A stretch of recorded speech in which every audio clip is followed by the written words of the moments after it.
99 of Radio Free America. This is Uncle Sam with music and the truth until dawn. Right now, I got a few words for some of our brothers and sisters in the occupied zone. The chair is against the wall.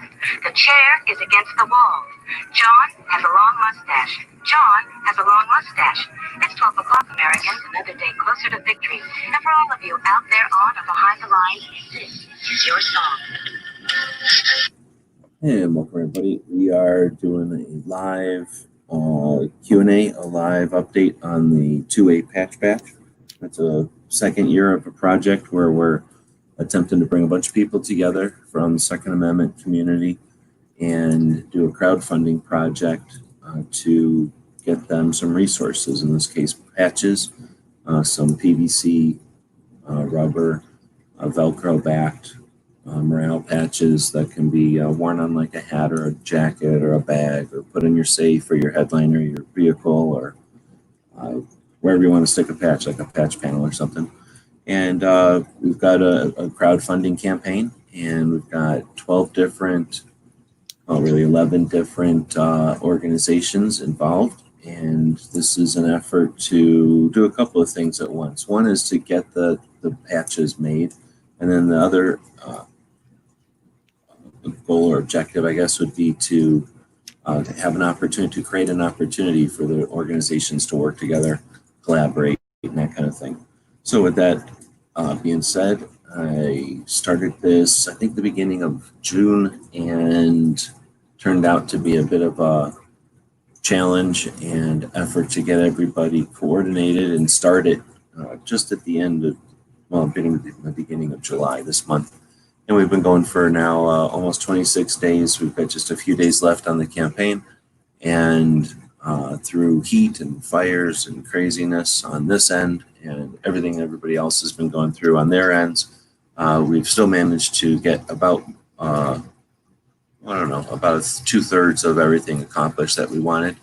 And today's effort, getting a room set up, was thwarted by me not sending out the email correctly. So I guess what I intended to do was send out an email a couple hours ago to everybody with the link to this room so we could chat off air. But this is a very long explanation to say sorry about that. I sent out the email about a couple of moments ago inadvertently. And so we'll see people hopefully trickle in here as they get the alert that the email has been sent out. But I let them all know yesterday that we're doing this, so hopefully they have it on their radar. They're just wondering why they haven't followed through. But that was my problem, my fault. And, it's one of those things that happens, unfortunately, with scheduling and links and emails and computers and stuff. But we got Clover jumping in. He's one of the people that's on the project this year and was on it last year. So welcome. Thanks for jumping in.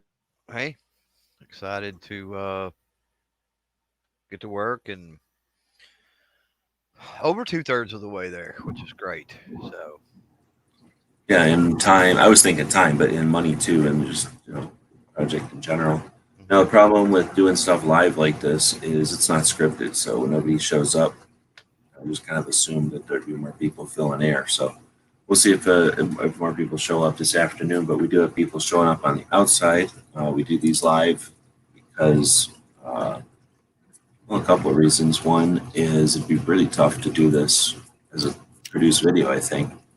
Getting everybody together and then having an actual conversation. It seems real artificial unless there's somebody out there that you're actually bouncing things off of, an audience watching. It's also just more fun. I mean, I know as an audience, it's more fun to watch things happen. And hopefully I know it's more useful for the people out there that want to do this kind of stuff, to have people show you how you do it. Just a little bit behind the scenes. We're definitely willing to answer questions.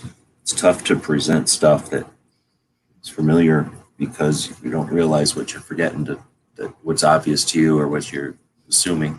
But anyway, we like to do these live because it gives us an opportunity to explain what we're doing. There's nothing here that's magic. There's no superhero effort that's being done here. There's just a bunch of stuff that is pretty easy to figure out, and you do it a few times and you get comfortable with it. Some of the tools or some of the pieces or some of the elements might be unfamiliar, but other people have done them often.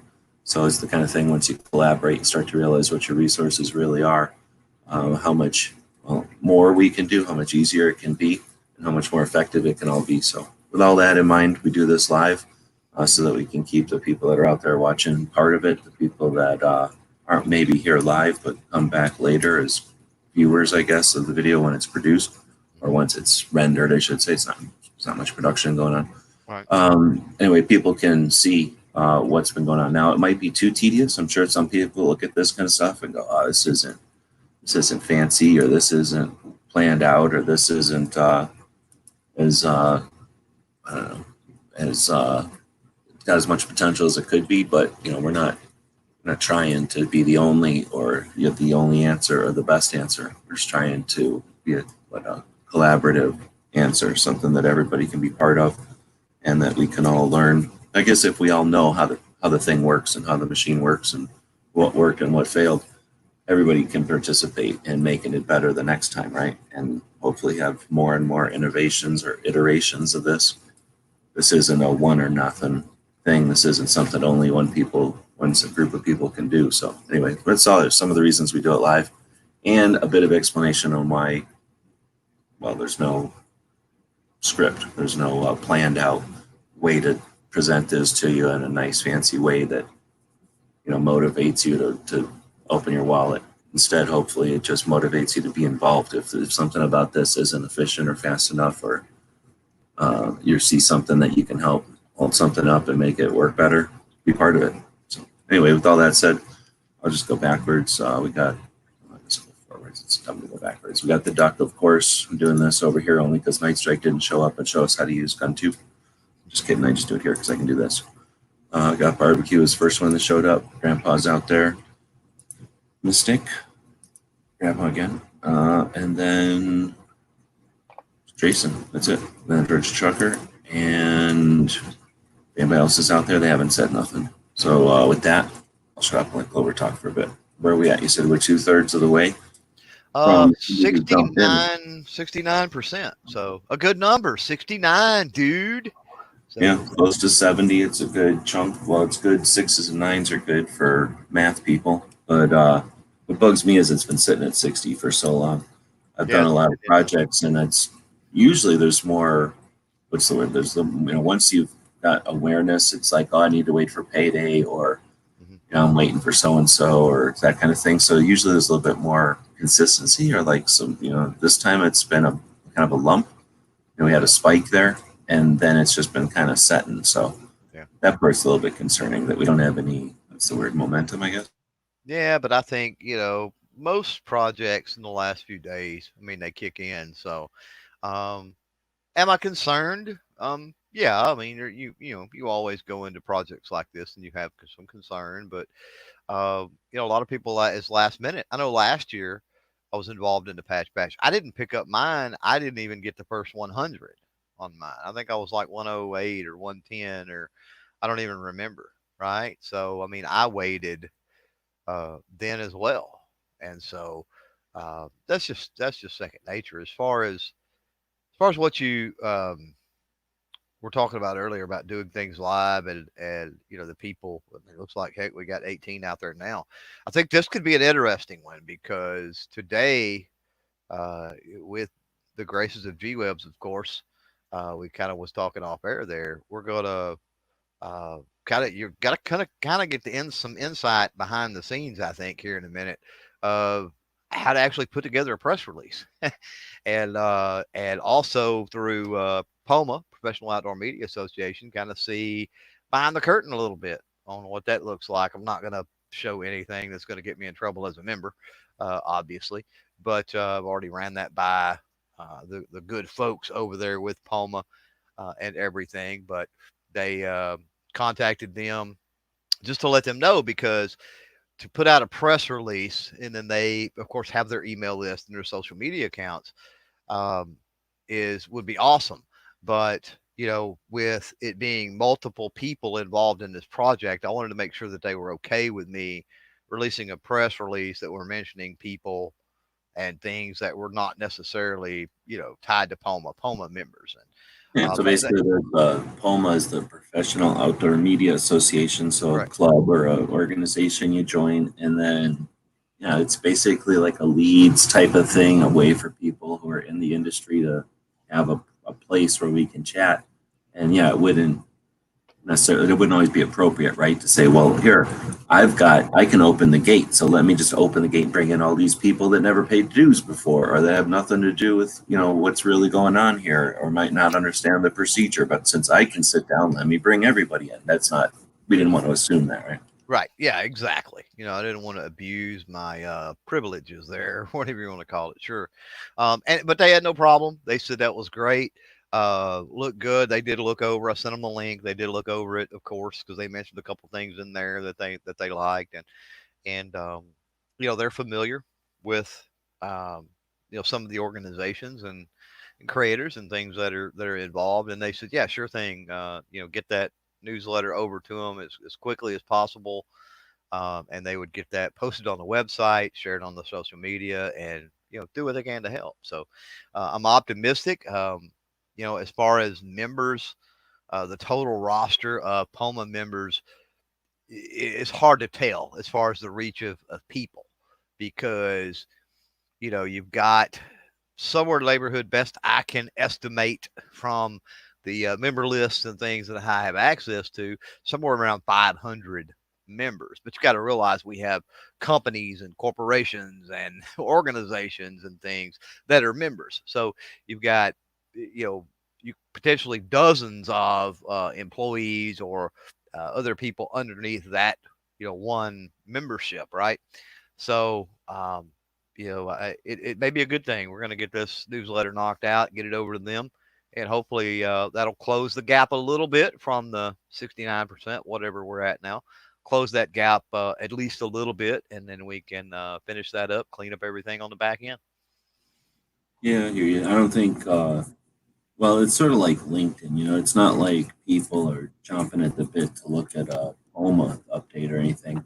But I don't think the only goal here is to get patches. I mean, if the only goal was to get patches, we would figure out how much it costs to get patches and how much the shipping is, and then the fees for the project. And then instead of stopping there, we'd add another $2,000 or something to it. Whatever the percentage is in the formula, to buy some Facebook pixels, which are the little AIs that you have access to on Facebook to manipulate audiences, and then endorsements, right? We'd hire people to tell people about it. So if the goal was to just make the project successful, that's, we didn't do it that way. We're doing it with that secondary goal to get people to work together and to create awareness about, alternative methods, new media, all that kind of thing. I don't want to repeat myself. So I think setting something over to POMA, first off, we learned something. Both of us did this last year, the 2.8 patch batch, but then we both joined POMA in like September or something, right? Like we weren't in POMA the first time we did this patch batch. Now that we've seen POMA for a little bit, and we've got that as a tool in the inventory or whatever. I like the idea, even though we now learn that we could have done it a little earlier. We should have done this maybe 2 weeks ago, right? Or maybe even prepared it ahead of time so that when the project went live, we sent out like a press release, guess what's going live, and then had a second or third one even, set up to go. But anyway, we live and learn. But anyway, I think the idea that we're sending something out, I was going to say something about when you said earlier about have them delete the video. I guess for some people that would be a thing, but my thing is that you send out an email or whatever, we post something on POMA, even if they don't see it, it's there. And 6 months from now, if somebody's digging around and happens to find it, hopefully it gives them that idea. Oh, maybe I could work together on this project, or maybe I could do it that, when we work together, we could do it that way. And that's all we're really trying to do here is just offer new ideas, see what works, what doesn't. Heck, if this doesn't work, then people can look at something and go, oh, here, look, they should have done it this way, or this was the thing that messed them up, right? No, so yeah. Anyway, so yeah, just the idea of getting it out there to let POMA know about it, I think is great, because we're basically increasing that aspects of it reach just by putting something out there on POMA. Mm-hmm. Now we're going to be able to take that hopefully and then use that press release, which I guess we kind of glossed over too. So I went in there and kind of focused on what POMA is. But a press release is a particular format, or like, I don't want to call it a procedure. I guess it's kind of procedure too, but basically you format this thing in such a way that it looks like an old, probably I'm guessing that all the stuff on it comes from like the back in the telegraph days, you know, like this is the way you do stuff because, you know, old fashioned slow tech or something. Because it's pretty weird. It's like very, what's the word? Like square, like it's very boxy. There's nothing fancy about the layout or anything. It's kind of Basic, yeah. old. Yeah. Well, So it's anyway, not designed. It's not designed. A press release is not designed to go out to the masses.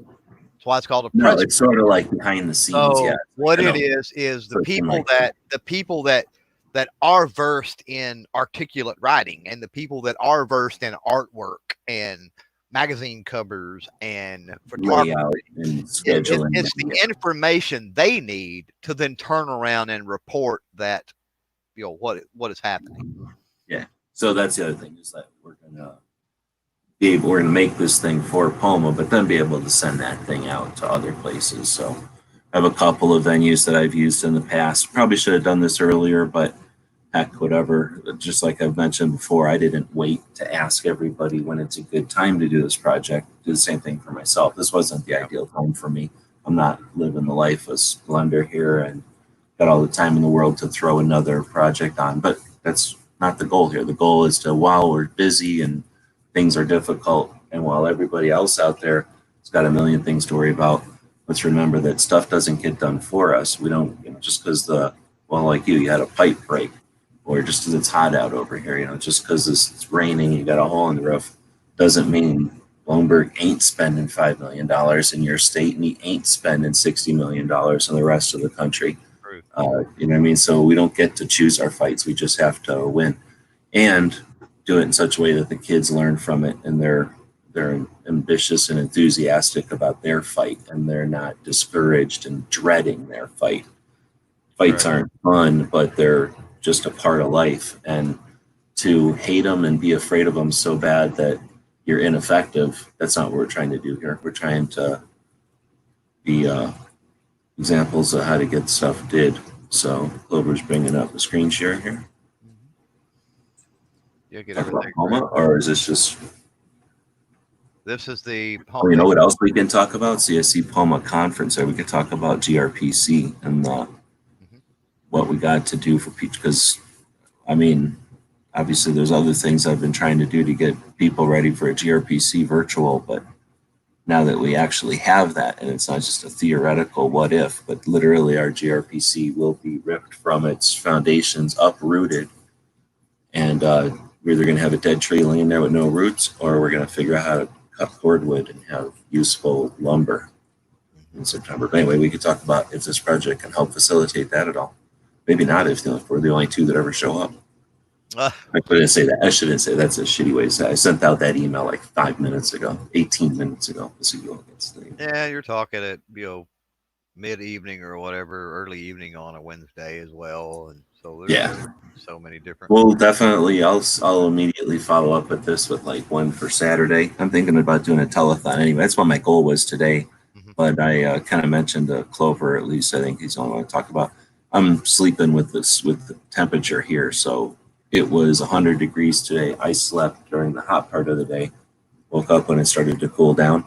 That way I can ditch the expensive electricity. You know, everybody turns the air conditioners on during the prime time of the day. I sleep during that part of the day. So I screwed up and been doing that the last couple of days, and that's messed my sleep schedule up. So I just careened into this show.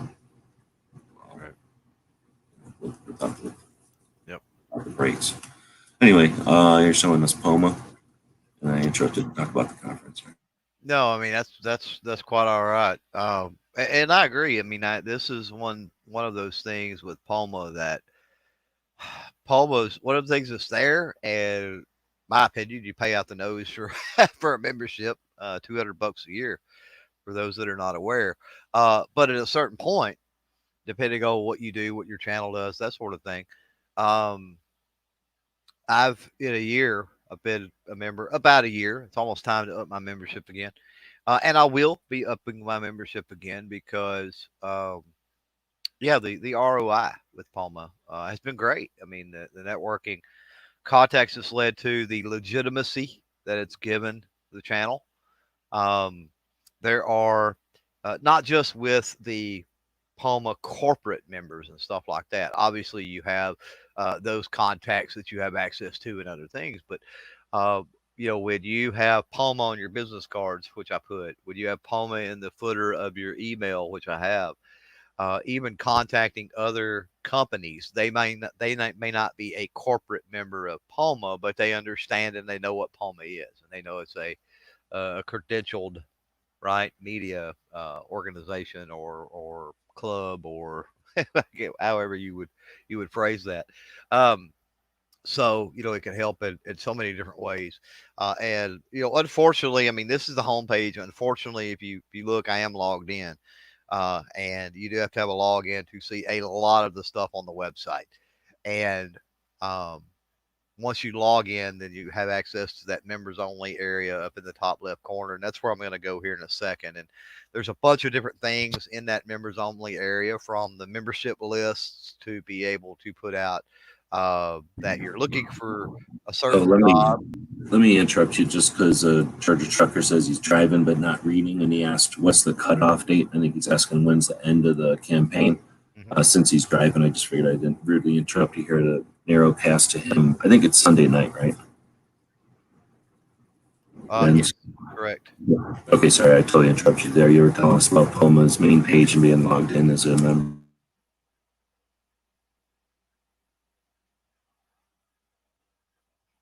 Yeah, being logged as a member, and you have access in that members only area to a lot of different things. Like I said, you have access to the members list, and I'm going to go over there. I'll go over there and click it now. I don't think the pop up is going to show. Are you guys seeing that pop up? Gee. Sorry, I'm getting a cup of coffee. No, we're just seeing the camera. I didn't figure it was. When you hover over that members area, you get a pop up. I didn't figure screen. Oh, the drop down menu. Yeah. Sorry, we get the drop down. So you do get that. Okay. So yeah, there are your options. You can see you got a lot of different things there that you can do. From you can post business tips, to look for jobs, to offer discounts, to press releases, to just a whole host of different things. And what we're working on now is going to be the press release. So that's a section that I'm going to go to. Hopefully everything switches over. And then once it does here, I'll just kind of scroll down this page. I'll double check StreamYard. It is showing up, so that's good. And it's pretty rudimentary. I mean, your email client, right, probably looks very similar to what it looks like here on how to submit, a newsletter. Or maybe your email client in like the early 2000s. Yeah, but I mean, it's something that most people that have been around computers for any length of time, I mean, it's not a foreign look or concept here. You have to pick your news type, which is this. I'm a media member. We've got a title we put in, and then we craft the body of the thing here. So yeah, and then we've got we could also do you can do an image within the newsletter, and then you've got also an image that I'm assuming shows up sort of like a thumbnail or something like that. I'm guessing. I've only done this a couple of times, so very kind of new to it, very green to it. But yeah, it's one of the things that totally forgot about when the Patch Batch thing kicked off this year. Totally forgot about this, having this asset, and it is an asset. So today we're going to build this, and hopefully. Well, in the those patch out there in the batch, chat can help. the patch batch gives us opportunity to use this, because otherwise we'd be going, hey, what are we going to talk about here? Right? Like, this gives us something big to talk about. So with their system, or once we got the thing created, the different places to send it around, it gives us something to send around. Mm-hmm. Right. So yeah, now we just got to, what is our post title going to be here? I think that needs to be something that is catchy, something like support. I like to accuse and insult directly if possible. This was sometimes difficult because you don't know who's going to be reading it. So like, you suck if you don't support 2A. And you hate grandmas or something, that's universal. Yeah, and your grandma's a drunk. That works. So let's do that. Yeah. I don't know. I mean, I was thinking something along the lines of, I hate to just put, 2A patch batch 2020 because all it's something that's going to captivate a little more attention. Uh, Something like, And it could read something less descriptive of what's actually going on. Like I guess it technically describes it, but yeah, it's just like a weird mhm. bunch of two words and some weird numbers What and stuff. about, I mean, let's just start typing here. And if there's ideas out there in the chat, I mean, throw them out there. We're open to it. That's why we're doing it live. Support 2A, get cool patches. Yep. Maybe community. Support the 2A community. Yeah, because as much as I do Poma's professional outdoor media, there's a lot of hunters and competition shooters and stuff, and they're just not thinking 2A every single day or nothing. They're Mhm. certainly willing to support it and everything, and all that's just that they're thinking Okay, so season or something. So should we pull 2A from the title? Where obviously we're going to have that. I think as much as I hear you, but as much as, at least for me, as much as it might not be appealing to people, I also want to shove it in their face a little bit. Like, let's not forget the 2A is the root of this whole thing. So as much as it may not be the best, most comfortable pill to swallow, let's make sure it's a pill that they realize they're swallowing it. Right. That's the way to describe it. But yeah, yeah. Right. No, we were talking about cutting and pasting, and that's where, I probably should have done this as more of a collaborative thing in the future. I'll try to do it more of a collaborative thing, because what you get with the art, if we copy and paste, we're getting my boilerplate and my art. And I'm not saying my stuff's the way to go, I just did it. But, we're certainly copying and pasting that original text over and over and over. So maybe a little bit more thought into that might be better next time around. So that what we copy and paste, is more useful.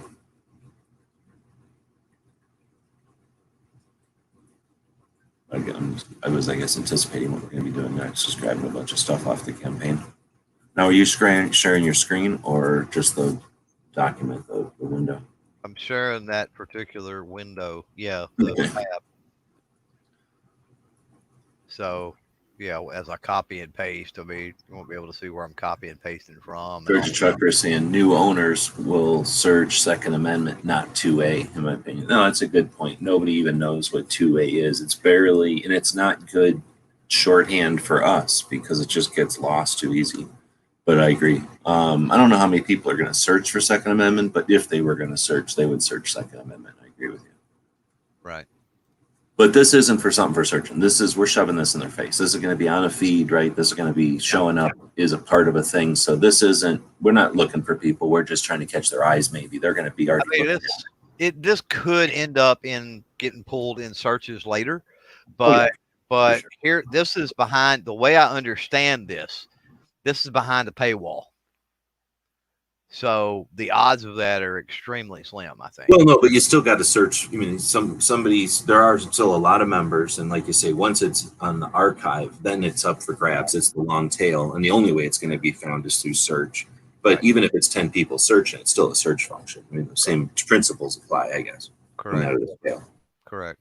Yeah. So we've got the title. Yay. So, I guess here's the question. Are we going to use for the body? Are we going to use the title here the same in the body? Or do we want to change that up? Yeah, this is probably a little different because when you're showing something to people that market for a living, I don't think you need to do some of the formal frills, right? Like you say, this is more of a industry to industry. So it's just clinical, I guess. Can be more clinical, perhaps, but at the same time, you want it to stand out or get them to focus on the parts that are important, I guess. Right. And since it does let you format, it's silly to just put everything in there in standard font, just indented and paragraphs maybe, but just no bold and no color and no justification, no center justification like that or anything. Yeah, you wanted to kind of have a little bit of a look. No, we don't know how it's going to display, but basically you're concerned knowing how the internet works. If you took the title and put the title right back into it, if the way they display it is take the title and make it really bold and make it right in the center and then display whatever they put in this box, if you were to duplicate that, then you'd have a duplication of that effect. But honestly, who cares? We don't know what it's going to display, and I doubt they're going to do that. So I think what you're doing there is the way to kind of assume that the title is separate and whatever they see in this middle window is what they're going to be presented with. Well, I mean, it's also possible. Let me do a couple things here, but it's also possible to do something like maybe this. Instead of doing that title, drop in a picture like so.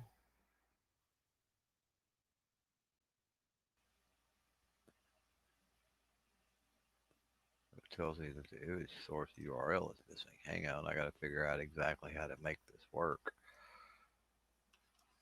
Put it in the wrong box. Beautiful, beautiful TV here.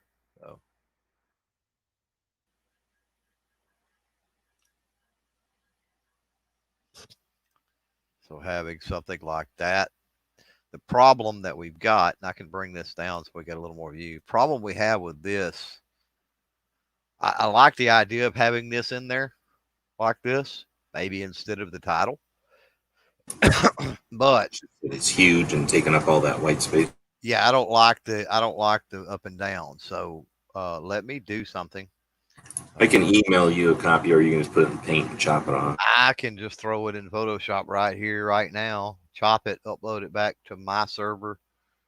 That's the thing with this, and I know you can't see that, but edit. Uh-oh.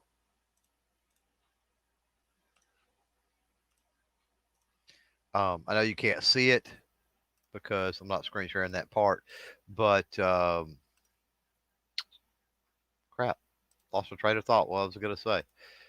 Oh, it does not allow me, the editor that they use, right, does not allow me, or afford me the opportunity, I should say, more like it, to, what am I thinking? Because I'm not looking at the screen right now. Give me just a second. I'm saving this. Crop that out. It doesn't afford me the opportunity to upload an image, right? In other words, they're not going to be an image host, right? They don't have. So you have to link to an image that's the correct size and date. Exactly. So it's not a big deal. That just means a couple extra steps. I have my own web server. Everybody that has a channel probably should.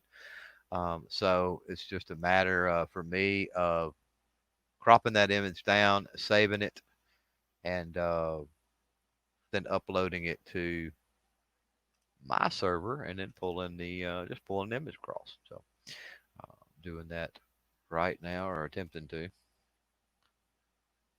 So I went with the text-based, whatever, a little bit of color, but nothing too crazy logo, and probably could have done something like that a couple of years into it.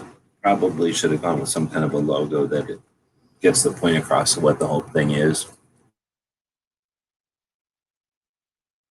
While you're still trying to encourage people to participate, but then also inform them what the hell the whole thing is, right? Sure.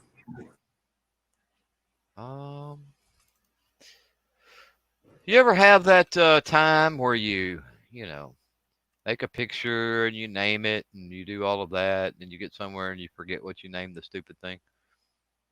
Man, probably when you're live more. It's like, son of a biscuit eater. I don't remember what the crap I named it.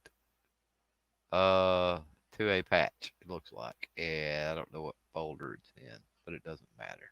I'm pulling it off the net. So 2A patch.jpg, I believe. And it is not pulling it up.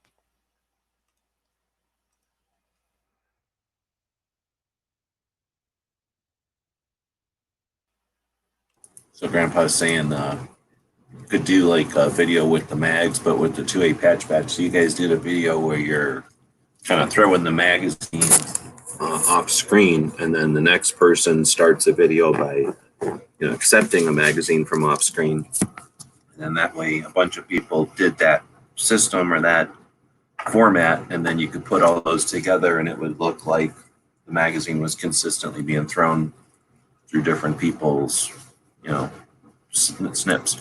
So something like that for the patch. Yeah, that's the kind of thing that was up to Clover to come up with, but he decided not to come up with that idea this year. I think that's a great idea for next year. Do something like I don't know, probably a million different ways to do it, I suppose. I guess if either everybody used their own logo so it was easy, or we did it with some sort of prep or lead time so everybody come up with the logo ahead of time, then you could mock up, do some sort of a almost like transferring patches or something with mock-ups or a demo or Right. So okay, so I'm back now. I've got it all in there. So here we go, and bam, that looks a whole lot better. We can work with that. So now we're going to probably indent left, and then one thing. What you just did right there is take the image so we're talking 2A patch batch 2020. The 2A is orange, and then patch batch is blue. 2A patch batch is on one line, and then underneath it says 2020 in like thinner, less bold like writing. What it comes out to is a rectangle left to right. So just about everything on the internet is either going to want to be a circle, a square, or some kind of rectangle left to right. And then now you got stupid phone apps that go up and down rectangles. But for the most part, most of the internet is circle, square, or left to right rectangle. So when I did this logo, I knew right away I'm drawing a line in the sand and I'm being a jerk, because a left and a right rectangle like this is like the antithesis of a square. But so in order to get that thing to even show up in something that's going to display as a square, you have to create an image that has a whole bunch of white space. Otherwise, what you're going to get is it's going to try to cut it down into a square, and you're going to see like ATCHBA 2020, right? It's going to look weird because it's going to cut off artificially. So what I ended up having to do is make these pieces of art with all kinds of white space. And then when Clover tries to use them, it's all formatted weird because it's, not really just what you see, the 2A patch badge. It's really this big white square behind it. So anyway, what I'm getting is I'm describing what he just had to effort around to get rid of that white space. And the way he had to do it was unique to this particular thing he's doing, and it took a couple of steps. But anyway, what I'm getting at is if we were doing this the right way, like if we were a marketing company and we were working with clients, we wouldn't just have a square. We would have about 100 different pieces of art that matched all the current formats, and we'd have those in some kind of shared folder, like a Dropbox or someplace, so that when Clover got to this point, he would just grab a different URL. He wouldn't have to create the whole URL, right? So that's all I was getting at, is if we were really doing this right, we'd come up with a bunch of art ahead of time and have it formatted so that people wouldn't have to do any of this. It would already be done, and they would just be doing it instead of working. Now I can cut this down a little bit. Let's see what that looks like when I do it. That better, or should it be bigger? There's no way to tell. Back in the day, you could say, oh, everybody's looking at a computer, it's too small. But on a phone, that's the right size. So there's no way to know. Bump it up a hair. Bump it up just a hair. Bump it up a hair more. Everything for design, my philosophy since maybe 2010 already has been just do it. Because there's too many people. Half the people will like it, half of them will hate it. And there's nothing you can do about it. No matter what you do, it'll never be perfect. So my philosophy is just do it. Okay. I like that. That's kind of in between. It's in between half the size, and it's about 3/4 size there. I like that better. Pardon me. So most all press releases are going to start off with a date, location, and then when it needs to be released, right? In most cases, when you get a press release, it's going to say for immediate release. So not, hold for till such and such date. But in our case, it's definitely immediate release. So now we're ready for some actual information here. So thoughts on that, G? So it's either going to be a call to action or like an informational, right? Like either go act or hey, did you know? I think All right. I think I like. Should we just put in our goal? I think that if we were doing this right, we would have done one first that said, hey, just so you know. And then now we would be doing, hey, go act on this in case you haven't already. I'm going to say, let's just go ahead and maybe do both in this one and say, hey, did you know? Now go do something about it. Or is that too much to do in one? Well, Started out with like, so that's the thing. Whatever we're doing here is a little different than what we've seen on Poma before. So right. we're gonna bend in the read over a little bit one way or the other. So But so let's do this. Let's see, because we're just I playing think, around. in other words, here's the thing. Let's say we got 500 people at Poma. If we ask them, hey, participate, the best we could hope for is 500 people. But if we let them know, hey, share this, how many people would they? You know what I mean? So I think if we're looking strategy for this one, because of, we waited till last minute to do this or whatever, why don't we go with, hey, this is a thing we're doing. What we're asking you to do is share it on your platforms ASAP. What do you think of that strategy? Because then we're getting them to. I like that, but I think we have to. It's asking them a lot with very little time, and these are people that are used to doing everything with like months of lead time, I'm sure. Except for their socials. Who knows how they're using their socials? Everybody's different, but I'll bet you they're using their socials a little bit more fast and loose.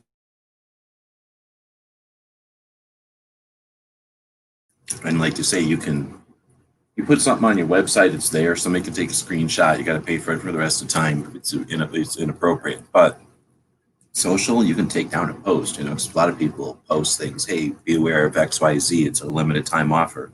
And then after it's over, they take it down. So how many different? We got 12 different projects in this. Yeah. I say 11 because each of us are one. So it's not like, I guess we have to count ourselves, but yeah. Yeah.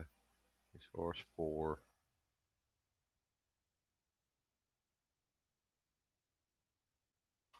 Let's highlight Pro Second Amendment. Let's highlight a lot. So let's do this, and then let's come down. I don't know if that's a space there or not, so go check. Yeah, it's probably enough. So now let's do something about sharing. So this let's give a project ending date, okay? And then ask them to share. This project ends. That's a good point. Hey, share this. It's going to be only around for 3 days or 3 months. Is different than, hey, it's only going to be around for 3 days. So it ends Sunday. I want to say 24th, but I'm always wrong. I haven't looked. Let me go look. Sunday, July. Oh, go ahead and type it. 24th. 2020.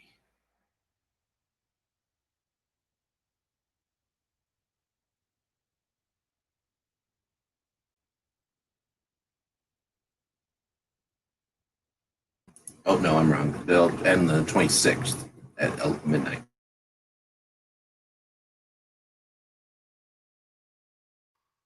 Sunday, July 26, 2020 at midnight.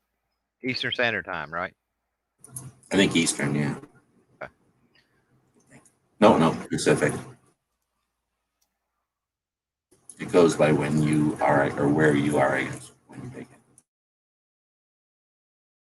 Video colleagues, Facebook colleagues.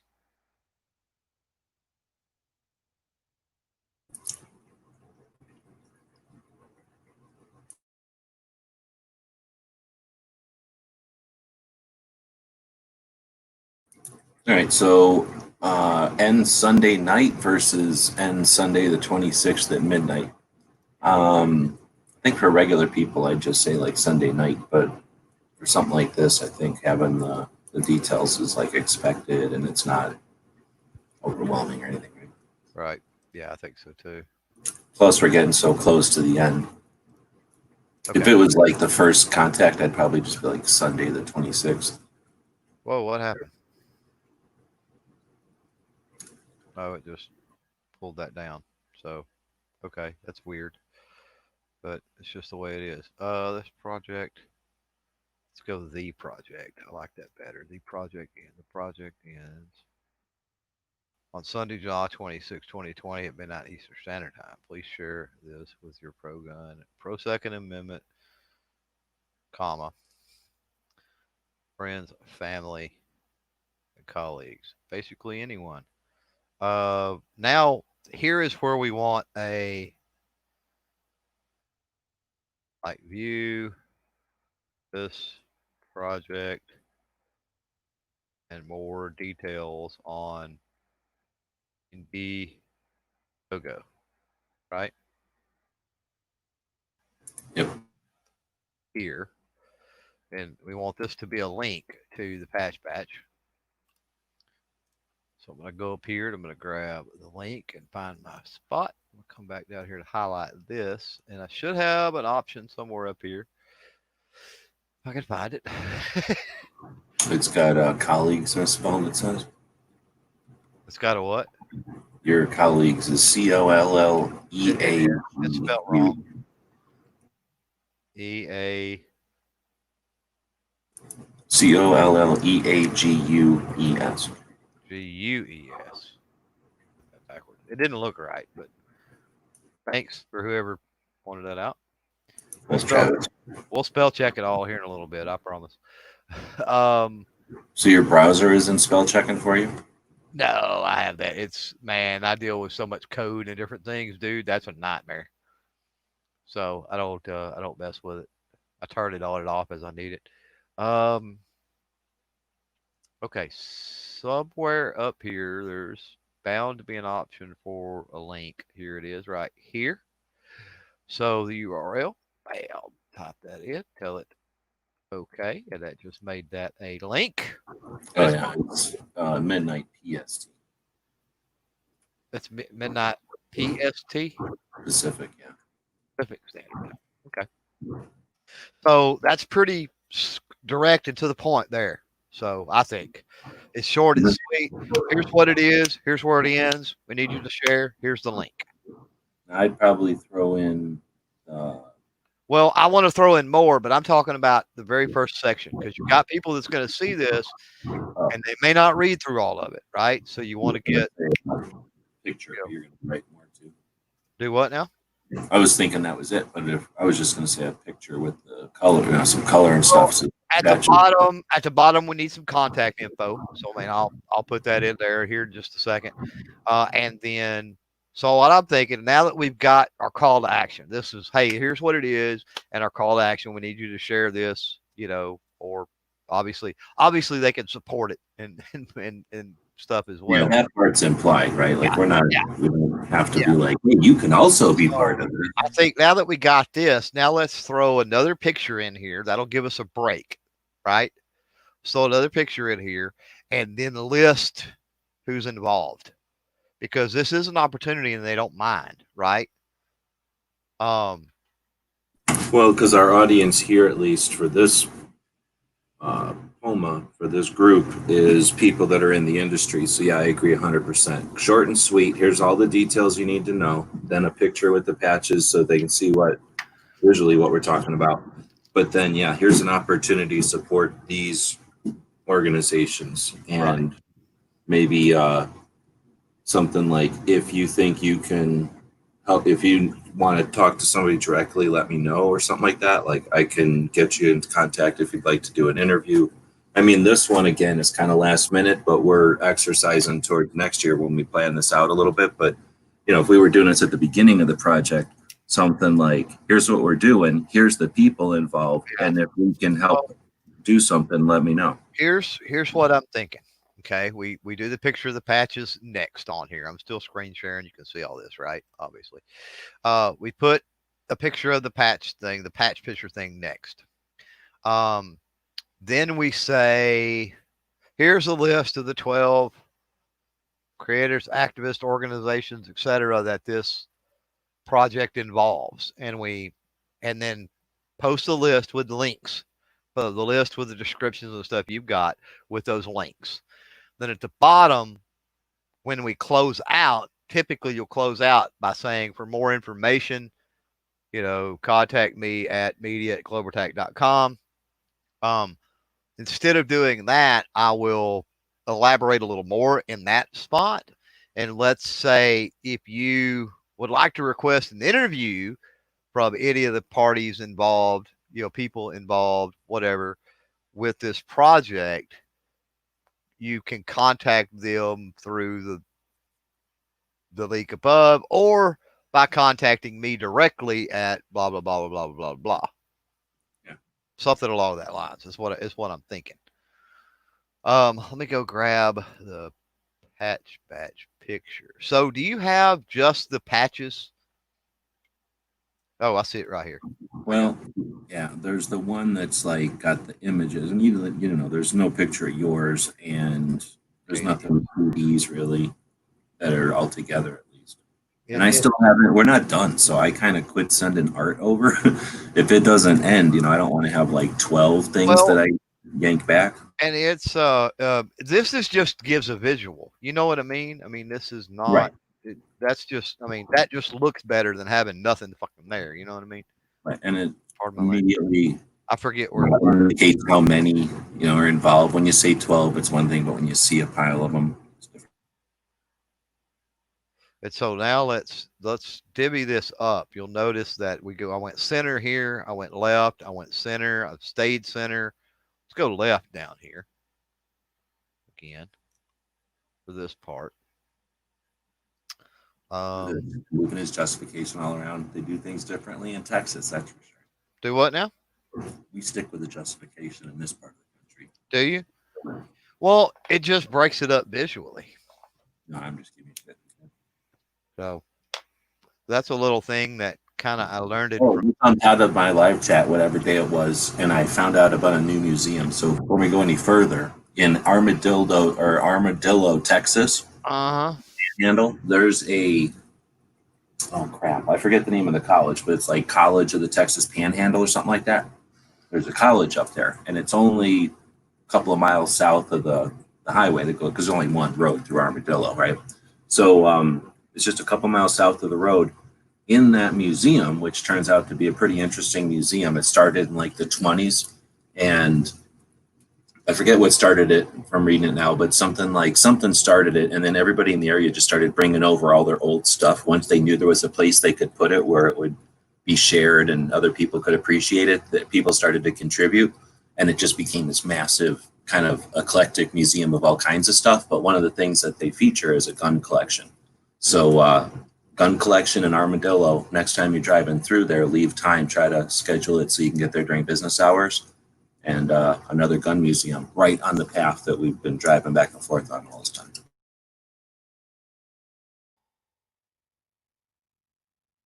And you might enjoy the rest of the Texas stuff too. I guess anybody might enjoy the old history stuff, but another Texas museum. I know you Texas people are like vampires. You've got to appreciate Texas to some extent on some kind of regularity, or you don't become Texan enough. Start to get pale, lethargic. Highlight unique. That's a good word. What do you think about this before we move on? Those who contribute to this project will not only be getting a very unique set of patches, you'll be supporting the following 12 Second Amendment champions. Yeah, that's cool. That way I don't got to put organizations, people, blah, blah, blah, blah, blah. And we're not all activists or advocates or what have you. Yeah, I keep saying organizations, but yeah, exactly. Like, not everybody's an organization. But. Okay, so you've got them all marked here, 1 through 12. So copy this, and let's see what transposes over. Now, the other option would be open up. I can grab my Instagram. There's a couple of posts I've made on Instagram where I've listed out everybody, and it's just just slightly different format. I'll slap that at you and see if you want to See All if right. let's see. So this is weird. Now I need Here to, in the internal chat or whatever, I'm gonna drop a link to an Instagram post. If you, I don't know, like say if that one does or doesn't. This one is more of like no other choice, don't a like. change agent for communities, and then the link. So it's more of like a description than that one, I think. Okay, hang on. I don't like the way this is. I want to center that because these will be to the left. I like that much better. Okay. So you said in the side chat you've got a different. What do you got? It's just another list of that in a different way of the 12 organizations or what in that description of that Well, Indiegogo. I don't know if it'll work, but we'll try it because pasting that was really easy. It was a weird security thing having to do with. Ah, okay. This has no No, link. that looks fine. That looks fine because those transfer as links. Mine has only got ads. That other one only has ads. That's what I'm saying. Otherwise, we gotta go. We gotta go in and link every one of these. No. Yeah, that's fine. I didn't Because realize. those links are solid. Those links work, right? Yeah, that looks We fine. don't, we don't have a problem with that. Okay. Trusted you here, G. Well, I was just throwing two because I didn't know how I was going to come across. I came across pretty easy. Yeah. Well, let's see what it looks like. I want to go here. Those are blue, so obviously those show up. I kind of like the way that's indented. I like the way you got all that. That's not. I'm surprised it came across because that's not consistent. So basically, you got your bullet points. In this case, they're shifted to numbers, right? A numerical bullet points or whatever that's called. So then if you hit enter on a line, it goes to the next bullet point, or in this case, the next number. So you do a shift enter and it just drops a layer without, being an enter. Mhm. But I did shift enter and then a bunch of spaces to get it to format like that, to indent, I guess. Yeah. And that works when it's that wide. But if you were to move your browser skinny, like a phone, like if you squished it, Yeah. those bunch of spaces that I add to look right here look all goofy and throw it off completely. So what I did is had to remove all that whenever I shoved it on other formats. So I cheated to, I guess, I did an old hack to get it to look good on the Indiegogo, but I knew that was going to be a tiny glitch if you try to shove it over to other devices and stuff. Right. Now, Liberty Dolls is not all indented here for some reason. So, did notice that. Let's fix hers. Make her look like everybody else. Every second matters is not either. How much Python do you know? Not a whole lot. I don't remember a whole lot of it anymore. I want to learn Python, so I'm not confined to what I know now. Right. So let's do that. Every time I talk about something to somebody who I know it's tech, and they're talking about something awesome, they're using Python. So I'm like, I feel like a chump who just doesn't know how to speak a language that's useful. Bold.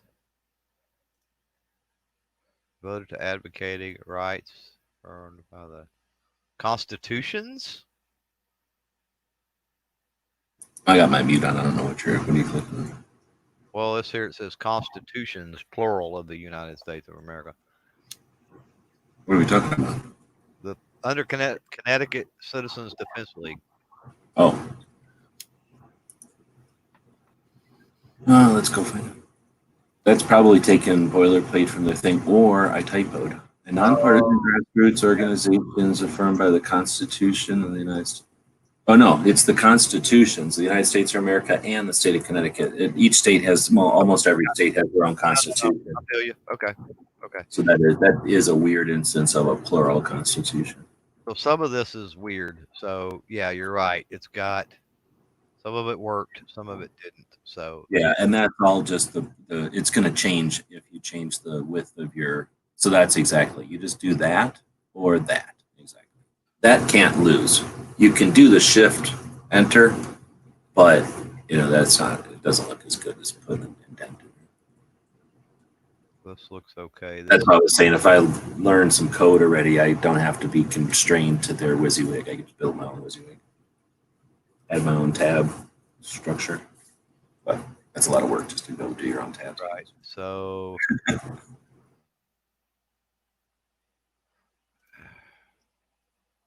I like a space there. This looks better. It looks crunched.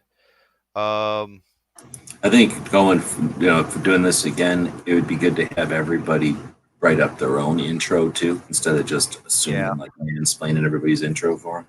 yeah. So I don't have to be a cheerleader. Oh yeah, I'm sure you like being a cheerleader. I'm a cheerleader. Okay.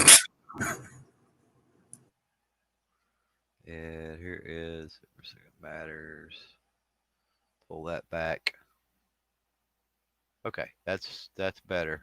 This is all, and so all these links work. So let's go back down here. Uh, hang You on. can be one of them cheerleaders that's wearing slacks, and you probably could be in the band. If you were looking at him at the snack bar, you wouldn't know if he's a cheerleader in the band. Not one of them Right. goofy looking cheerleaders. All right. So I've got to figure out something here. And what I got to figure out is how do I get rid of the numbered list? Well, usually that's a button. Right here. I think it's it. But otherwise, you can go into code and switch it from whatever to whatever, right? That was it. That was it. So now we got all we got to do is let's go center. Go back to Indiegogo. I know this is great television for those out there watching. Hopefully, G's kind of watching the chat in case we got suggestions or something. I heard you out there. I hear you out there, Buck, talking about shorthand, dude. Watch it now. I don't think anybody watches this channel to be like entertained. Nobody comes over here to like, oh, I'm gonna grab a box of popcorn or whatever, and like it's a bag of popcorn and a box of wine, and then watch this channel and get told what to do. Instead, people are watching this channel because they're interested in how to do stuff. I hope. Okay. So let's go down here. What did I say? I need to go back to a 24 font for this. Okay, 24 font. Now, there's nothing stopping you when you're all done. Is there a code view on that? You can flip it over to code view. I think I can do source here. Yeah. Yeah. Yeah, so there's nothing stopping you when you're all done. You got it looking like you want to flip it over to that code view, grab it, copy it, put it in a notepad on your computer and save it. And then basically you've done a lot of work here formatting and setting something up that could be applied to other things, another email or a website thing or who knows where. So Sure. when you hit send, it's going to be somehow rendered. It's going to take all that code and do something with it. And it'll more than likely look 99% of the way the same. That's why you're setting it up this way. But something will edit. So anyway, I was just going to mention, like, if you're doing stuff like this and you're putting all this time and effort, just take that second to save it. It doesn't cost nothing. If you never use it, who cares? Before I close this out, are we going to use my email and I'll forward yeah, yeah, go ahead. I mean, if you don't mind, if you don't want to have waste, if you don't want to have to be cool with that. It's just usually when they close it out. I mean, the person types who they are when they, you know what I mean, it closes it out. Yeah. This is an opportunity or an opportunity, I guess, something for you to be able to do to get another layer, another way of using Poma. So feel free. Yeah. Right. So maybe somebody will be like, oh, this guy's participating in this. Maybe I should have him participate in our thing, that's totally different, but, uses multiple people like that, who knows? So yeah, feel free.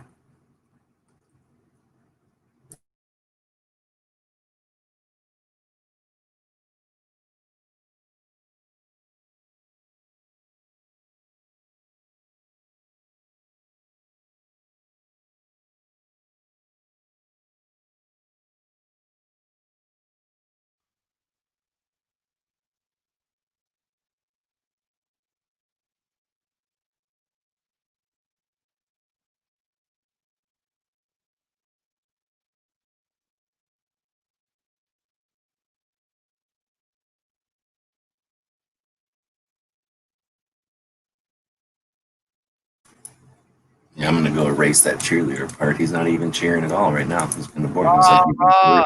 Boomba. What is it? What did that say one time? Somebody said, kick him in the chin, knock him in the dirt, get up, homie, you ain't hurt. Something like that. I can't remember that chair. It's funny. All right, so there's that. Let me go up because my font did not go. Were we using 24 down there? I think we were. 24 font. Centered. That looks good. If anyone, if I can spell, if anyone would like contact information, let's put let's talk directly with the person. What about something like just to, I don't know if you said it already, but just to put it out there and as a way to end it, like, thank you for. I'm way ahead of you. I just ain't got to it yet. Well, I was just gonna say thank you for like supporting our second year of the patch batch or something, just to throw in there that it's the second year so that they get the idea that they're getting in on the beginning of something. Because if you say this is the first time we've done it, that's like saying that could be effectively saying this is the one and only time. But when you say like second, I think that implies like the beginning of a series or something, right? Hopefully for people like this kind of situation.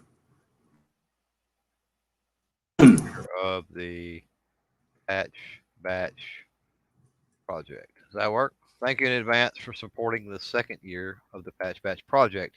If you need contact information for any of the parties, I got to spell the right, the parties involved in the 2A Patch Batch 2020, or if you would like more information on the project, please contact Chris Dover with CloverTac Productions through media@clovertac.com. Now, this I want to bold, italic. I need to make a link. That needs to be a mail to media@clovertac.com. Homa, patch batch, patch, 60 patch, patch, 2A, dang it, 2A, patch, batch, 2020 request. Now we'll make that a link from my email. And then I want to bold my name, hit the high points here and bold them a little bit. We'll bold my name here. Want to go patch batch 2020. Let's bold it. Let's bold second year. All right. Thank you. Now, 2020 hindsight, because it's the year, or if we're talking about next year, this is kind of priming the pump for next year. This is a little bit perhaps too late in the game, but we'll see what kind of responses you get. But the idea of, I don't know, like last year, that one group said, hey, you can have this set of our stuff and then, use that to help promote the campaign. Let me ask you.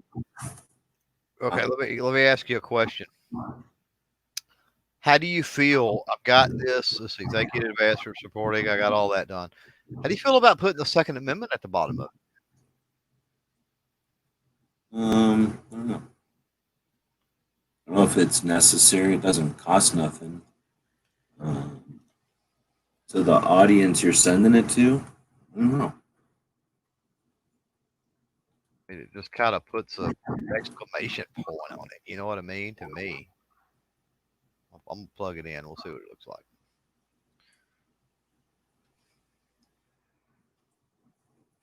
Is it that little? Holy moly! Yeah. Well, it's not that important. G, come on. Yeah, I mean, come on. It's the Second. Save a lot of paper and ink. Right? It's the Second Amendment, G. So I mean, get over yourself. Good. Was that big a deal? They'd make it the first. Hang on. If they made it the first, then everybody'd be shooting guns and nobody could hear what anybody else is saying. They had to make it second so you could hear stuff first. Right. So I need to fix this, I think. I don't think this is formatted right. Yeah, it is. It's 18. Okay. So But so, like I said, last year there was some people that offered stuff so that you could do, like whatever. I don't even remember how you guys did the giveaways or whatever you want to call that. But that's something that I think Poma has. If we send something out to manufacturers and people that represent manufacturers, then you get the opportunity for somebody to go, hey, let me throw this, set of this at you, or any color of this version of that thing, and then uh, depending on how much stuff, how many people participated in what way, you could go out to the 12 participants of the project and say, hey, you do this, you give away that, or you collect names and we'll draw for this, that kind of thing. Where again, I don't want to say we dropped the ball because this is all a learning experience, but for next year, we could maybe do something earlier and try something like that, give them an opportunity to participate in some way with the whole thing, right? mhm. So Travis is saying, will it be printable on a single sheet of paper? I mean, technically everything is, but that's a good point. Like keeping in mind, like if you were to print it, that it isn't huge. We could do that. We could accomplish that with columns, but as soon as you try to read something on a phone, columns kill everything. mhm. So that's one of those. I think you end up with deciding if it doesn't, it probably should fit on one piece of paper if it was an announcement. But since we're trying to do more than one thing, we're trying to inform and educate, right? We're trying to let them know about it, but then offer them info. We're not like, hey, Well- know about it and go look for yourself. We're trying to say, here it is, and here's everything you need to know. Well, plus this is going to be done in a digital. I mean, it's through Poma for Poma, so it's going to Right, be exactly. But if they were to print it, the worst case is they get 2 pages. It's not like we're making a 7-page Well, handout. that all depends on how you print it, because a lot of people don't realize you can adjust the scale of your printer and all of that too. So, Well, and the other thing is nobody's printing this. I mean, who in the hell would ever print this? There's no okay, reason. so let's go over this. So, got media member set, support the 2A community and get cool patches. That's our title. Got the Patch Batch 2020 image, July 22, 2020, which is today. Rust, Texas for immediate release. Together, we will buy a lot of patches. These patches will be a resource for 12 pro Second Amendment projects. Spelling error. Caught it. This project ends on Sunday, July 26, 2020 at midnight Pacific Standard Time. Please share this with your pro-gun, pro-Second Amendment friends, family, and colleagues. Basically, anyone. View this project and more details on Indiegogo here. And that's a link, of course. Got a picture of the patches. Those who contribute to this, another spelling error. Whoa, opened a weird screen. Those who contribute to this project will not only be getting a very unique set of patches, you will be supporting the following 12 Second Amendment champions. DC Project, which is a link, 50 women, one from each state, annually visit Washington, D.C. to talk 2A and guns with our representatives. Amazing boots on the ground effort, the future of 2A. Connecticut Citizens Defense League has a link, a nonpartisan grassroots organization devoted to advocating. This is jacked up, so give me a second and let me try to fix it. Bam.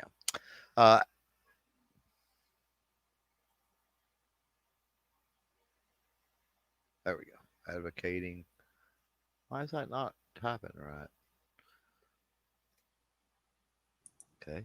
Changing font size or something. It is. It's weird. All right. I'll have to manually change it. Hang on.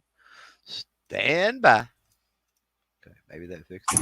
So as you were reading that slower, I'm thinking up at the top again, in the initial paragraph or something, even together, maybe mention that it's the second year. Like for the second year, we're bringing together 12 organizations to work together, because that's really, we're talking to the industry here and we're not trying to sell them anything. We're just trying to make them aware.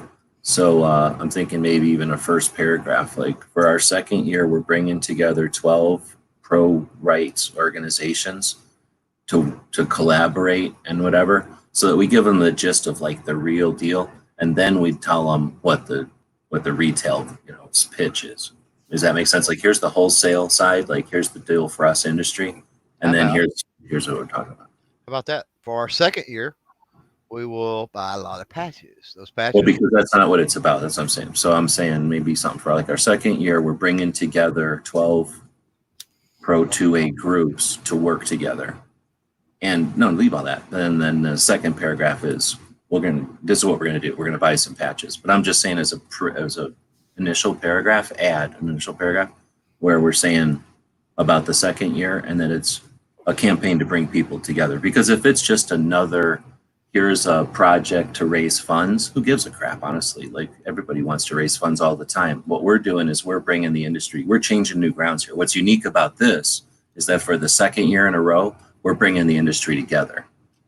So leave the we will buy patches, just hit enter in front of we. Like that's a perfect paragraph because that's all appropriate to what we're doing. I'm just saying additionally, we'll add a paragraph there for our second year, we bring people together or whatever.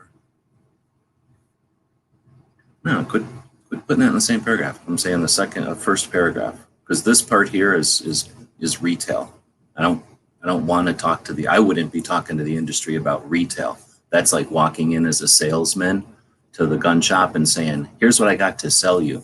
Instead, we're walking in the back door as an ally and we're saying, hey, we're doing something again and we're bringing together a bunch of people.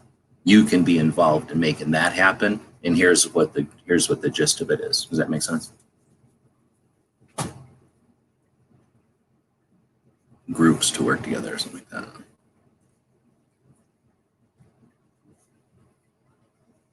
What about saying? But we say that Oh, twice.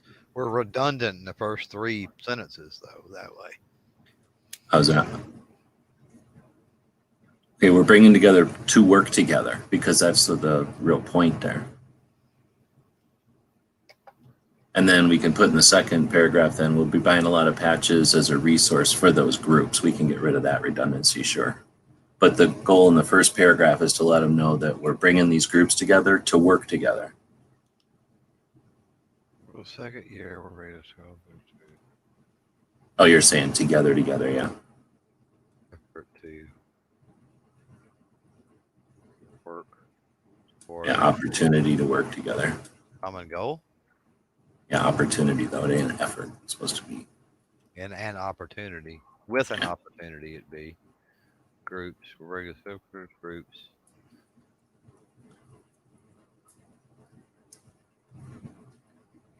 With an opportunity. Sound better? Mm-hmm. But I think towards a common goal is redundant. If you're working together, it's obviously for a common goal. Just work together. Yeah, we've already got together. I don't like having that. Oh, then yeah, sorry. I don't like redundant word. Bringing No, together. you're right. Trying to think of another word for together to change the word up.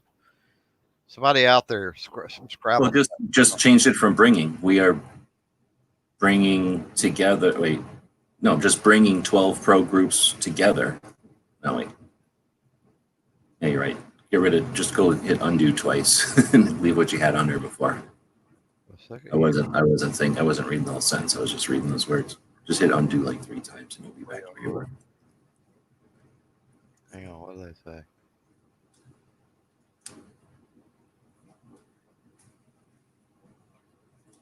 Cooperatively organizing. Somebody said, ooh, they got fancy. Huh? Somebody said cooperatively organizing. So do I got an undo button? Just Control Z. Oh, yeah, it is. Boom. So then for second year, we're bringing together 12 groups with an opportunity to work towards common goal. Perfect. We buy a lot of patches. Patches will be a resource for them. Yes. Let's put together here, though. What do you think? Crowdfunding, maybe. Crowdfunding? What about with your help? No, because I don't want to. We're not because their industry isn't doing shit. Like they're watching. So Well, let's just say we will then. Let's just leave it. We will buy a lot of patches.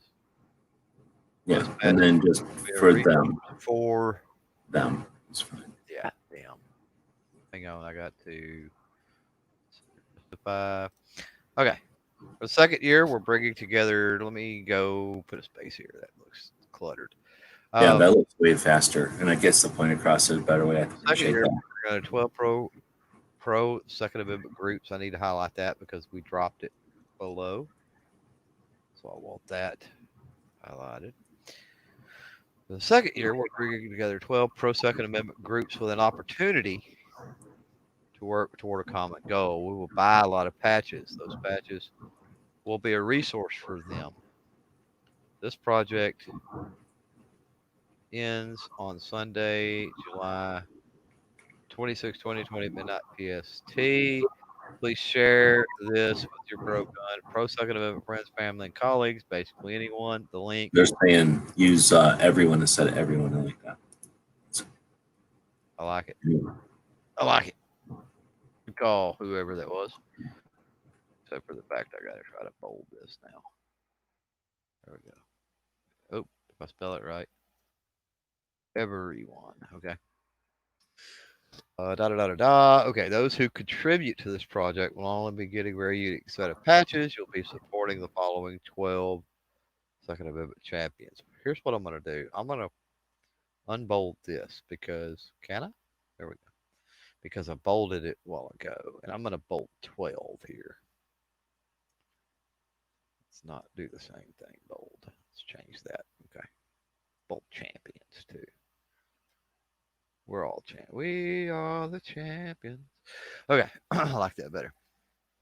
All right. So where were we at? Connecticut Defense League. Okay. That's where we were at. Then we got Skip's Tactical Podcaster. That's a link. Podcaster, advocate, veteran, woman-owned firearms instruction. We got Guns and Gadget, your source for Second Amendment news, the best source for updates and first alerts. We got 2A4E, Diversity Shoot, Minuteman Challenge Competition, new shooter firearms orientation and familiarization, and shooting opportunity in New Jersey. I got to fix this because when I dropped the line, it got goofy, but there we go. We've got No Other Choice in OC. That is a link. 2A4E was a link too. No Other Choice, a change agent for all communities. Oh, crap. I forgot what time it was. I forgot what time it was, and it freaked me out because you only have an hour. I know I only had so much time. We're almost done though, I think. Where we're at? Ride Shop We Go with Charlie's where we're at. That's a link. Fun interviews with major players in 2A and gun culture, driving and talking all around the USA. We got Liberty Doll. That is a link as well. Liberty minded news, discussion, and witticisms with a little punk rock and vintage pit up flair. Got GoTube.org, which is a link. Pro2A firearm focused video hosting platform with an eye on the future, providing tools for activists and content creators. Number 10, WTTA mental health awareness from firearm industry roots. Clever Tech, Pro2A podcaster, 2A content creator, coach, and cheerleader star. Surprise patch designed to be determined. And 12 Every Second Matters, which a link. Second Amendment awareness campaign. This time will be Blue E2M patch. Thank you in advance for supporting the second year of the Patch project. If you need contact information for any of the parties involved in the 2A Patch 2020, or if you would like more information on the project, please contact Chris Dover with Cloverpack Productions through media@clovertac.com, which is a clickable link. And then below that, in quotations, a well-regulated militia being necessary to the security of a free state, the right of the people to keep and bear arms shall not be infringed. So what do we think? We could beat a dead horse all day here, but what do we think? Yeah, and we got it accomplished in front of everybody, so you get the idea of what goes into it. And Well, we're not for quite smart people. done because we've got an image we can upload. So we got to figure out for the thumb image or whatever. What are we going to do Yeah, here? so I've got another one that would be like the image from the image from the $50 perk or whatever, which is basically it says full set of all 12 patch batch 2020 under it. Uh-huh. Problem is, it's old art. As soon as somebody buys something or as soon as somebody places a thing, it's that I can't change the art anymore. That would be bait and switch, right? You can't have them, participate with one picture and then later go switch the picture out. So we had somebody drop out of the project after it started. So after people had already put, into these different things. So if we use the exact arts that's there, it's bad art. Let's put it that way. So I think if you go to the little pictures under the main picture in the campaign, so like when you go to the main page, there's 3 little pictures there. The second one, even though you don't see it all, if you can pull down that image, save image as, or open in a new tab and look at it, that's an image that says 2A patch batch 2020, and it's got them all. And then the second one says full set, but it says first 100, so that might not be ideal. So go with the middle one.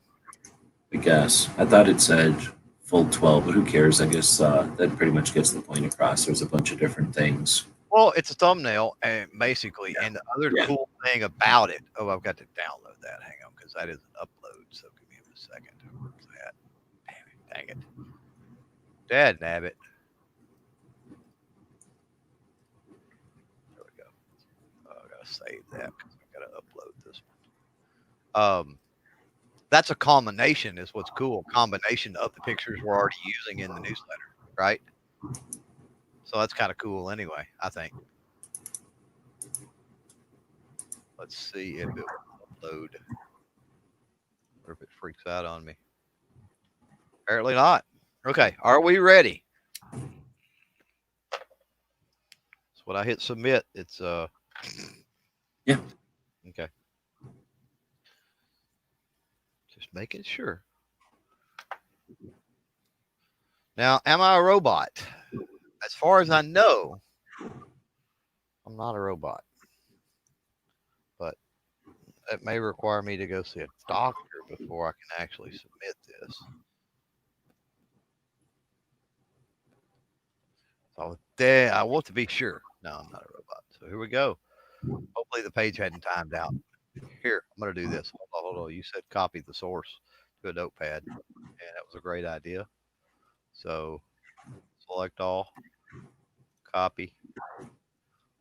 So all of that formatting, colors, pictures, all that stuff, just a bunch of codes. It's just a bunch of weird formatted text. And when the browser interprets that text, it shows it to us as all this formatted, bold, and indent and all that. Clover just went and grabbed the raw text, the code. So if something happens here, like he's saying, if the thing, because it took so long to come up with it, we've been farting around. If the thing times out in the background, if the server let go of that page for some reason, and when he clicks submit, it's like, what are you talking about, Willis? You would have lost it all. Exactly. So here we go. And that's where I want to learn Python, because then you just bypass all that. You just build code that doesn't forget or whatever. Thank you for submitting your member news. So now, if I go to POMA, that's not automatic. Somebody has to it'll have to be approved or approve it or something. Yeah, it'll have to be approved. Yeah. But it's So done. we've been in POMA, which is the Professional Outdoor Media Association. It's an organization, it's an industry organization for media. The industry is outdoors, so it's not guns necessarily, but the guns are included. They're not outdoors like excluding guns, which there are a couple like that. Each of these were created or evolved separately. I'm looking up now. So POMA, let's see, has been around less than some of the others. POMA started in 2005. Some of the other media organizations, I call them regional because they all started usually in an area or a state or something, and then got bigger. But let's see, the organization got its start when dozens of traditional outdoor communicators looking for a professional organization that served their specific needs met at the 2005 SHOT Show and via teleconference with journalists attending the Safari Club International Show. So Safari Club International happens in Dallas in January also, I think. So it could have been that in 2005, we had digital cameras, we had telephones. They were telephones, that's it, mobile phones that were a little bit fancier than they had been, but they were barely flip phones. We didn't have smartphones in 2005 yet. So I think we were sending pictures over phones already in 2005, though. So I guess some sort of teleconference. I can tell you in 2005, the media room at SHOT Show was like 2 iMacs and a couple of PC clones, and then like a couple of printers. And they were printers. They weren't dot matrix or whatever, but maybe an internet connection. No such thing as Wi-Fi yet, and very crude. And media day or media room back then, you got there at 5 a.m. and there was a presentation like every day. There was this big bulletin board or like a whiteboard with bulletin boards on the side and different. I don't remember. I didn't actually get there early enough. I only saw the end of it once. So I don't know if it was multiple presentations or one person got up and said everything, but sort of like if you watch an old police thing, like the police used to get together in the room at the beginning of their shift and get told what's up. It was sort of like that. You'd get there super early. There was like one box of Dunkin' Donuts laying there on a table, and all these big fat media people would be feasting on them. And then there'd be like some skinny lady standing there going, this will happen today, and this will happen, and the state of something will offer breakfast, and this will happen, and this will happen. And that's where you'd learn what was happening that day at SHOT Show. And then everybody would leave, and then that's when the rest of us newbies would show up and like go, wow, there used to be donuts here? I'm like, what's this whiteboard all about? So anyway, so this was something that came from something there in that environment mixed with the people from Safari Club. So that's interesting. So anyway, they all got together in 2005. Some of the other media organizations have stories that are like hunting was getting picked on in this state, and then we got together and defended it, and then that continued. Like that didn't disappear, and then it got bigger and bigger, and now it's the whatever that other one is, Southeast Media Writers Association or something, and then there's probably one for the Northwest that I'm forgetting. So anyway, POMA is one of these organizations, and that's its origin. So it's 15 years old now, and like you said, it's $200 to join it. Are they based out of Connecticut? Or am I crazy? They're based out of They're based out of wherever their president is. I think they just switched presidents. They were in North Carolina, but whoever the new president is, they're going to be based there, I think. And it's more of just the structure, right? It's more of just whatever, like we're a membership. Here's the list. It's a website. Here's the access, and just change the address on the website of where you want stuff sent, because I don't know if it's much more structured than that, honestly. I guess they had some kind of meeting, so they got to the point where they were having some kind of a get together, like a conference. Yeah, they have a conference every year. Hey, I've So got okay, you got to jump out. got to Bill. Yeah, Yeah, no problem. Thanks for jumping in. but glad we got that done, and thanks everybody for hanging out. I'll catch up with you later. So I only barely sent out the link like 15 minutes, not even before the show, because of a mix-up. I thought I had clicked send, but I guess I sent it to my drafts. I think I had opened a draft earlier today, and then I saved it to draft instead of actually sending. Oh, there's Jared just jumped in. So I was going to say people were probably not. I don't know what they were anticipating, but they didn't really get the emails until right before the show. So anyway, we've been chatting with Clover. We did a press release for the campaign to give to POMA, the Professional Outdoor Media Association that we're members of. Did you ever hear that place? Are you planning on joining it? Have you thought about joining it? I've thought about it. I met with, actually, I was at a AmmoLand breakfast with them at SHOT Show, and I just never really followed up because the world's falling apart. Yeah, that's true. It's a weird year. So was that something? And I was kind of talking about. We were just talking about how they evolved. They were created at SHOT Show 2005, where a bunch of people from SHOT Show and a bunch of people from Safari Club evidently got together, and a bunch of people from Safari Club and a bunch of people from SHOT Show got together back in 2005, and that's what created it. When you talked to them at SHOT Show, was that like something that they had going on that you just walked in on, or was it like a specific meeting with you? It was AmmoLand has an annual breakfast for people who are contributors to their site. So they came and were just giving out business cards and asking people if they were interested in joining to reach out. Okay, so more like a meet and greet. AmmoLand was creating. Yeah. It's the second year I've been able to go. I haven't written enough. I got lazy I used to write everything because back in the olden days before YouTube, everything on the internet was you had to write it because video cost too much. It wasn't even an option. Then YouTube came along and video gets cheaper and cheaper and easier. So I've got just addicted to the ease of doing live, and I don't write enough because AmmoLand doesn't care about videos. But if I started writing more, it'd probably be more useful to AmmoLand. But that would definitely be interesting to be a fly on the wall or to experience a meet and greet, because that's a pretty impressive group of people involved with AmmoLand. But then if you get their Rolodex and the people that they know coming together, that's got to be pretty neat. Yeah, they had some powerhouses were there, definitely. Guys who've been in the game for 30 years. I didn't feel like I belonged, to be honest with you, because of the names that were there. But it's a good group of guys and gals, and I'd be on AmmoLand more. The only thing is they require 600 words of copy to fill up their typical space in WordPress so that they can get their advertising in on each page.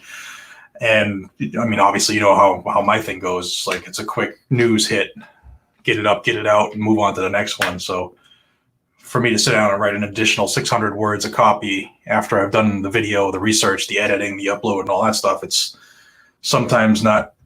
There's not enough hours in the day. Yeah, I hear you. We can chat about stuff like that because that's something interesting. That brings up so many things as far as, I guess, potentially incorporating that end result in your prep. So in other words, if you know you want to write something and you're going to do show notes, then write your show notes in a way that the final product, if that's possible. I don't even know if that's possible, but that kind of strategy, I guess. But then the other thing would be having assistance or help with that, because that's one of the things too that with the Patch Batch, Clover and I were kind of chatting here and talking about why we do this stuff live, and like the campaign is, I think, somewhere around 60-something% right now, and it's not over. If we wanted it to just be a function of getting patches made, we wouldn't do it this way. We would just go either pay for promotion and just have it done, or we'd go solicit endorsements or whatever the words would be from like places that would make it happen. That's not really the point. The point is to give people an opportunity to work together and stuff, and to figure out what works, right? Because that's the other part, is what looks good on paper doesn't mean it works for anybody. So as far as getting, well, I guess we kind of transferred from talking with people at AmmoLand to how to get content out there. But it's big. There's a lot to it. And when you're putting the stuff out there like you do, where you don't know what's coming, you can anticipate that something in the news is going to happen, but you can't see the future and know what's going to happen on Wednesday, or the significant things are going to happen in this order or something. It must be there's something about rolling with the punches in there, but then there's also something to the point where, because you're doing it the way you're doing it, you're getting a set of experience that I don't know how often or when or if you ever get a chance to like pause and think about it, but you're creating a set of knowledge, like a knowledge set, I guess. I don't know what the words are, but what the experience that you're getting is going to be able to let you, if there is somebody who could build something to anticipate, you're the only person who could pretty much you know what I'm saying? Like figure out how to build something that would do all that. But it's Right. tough when you're doing it to figure out, you know, how could I build something that would help me?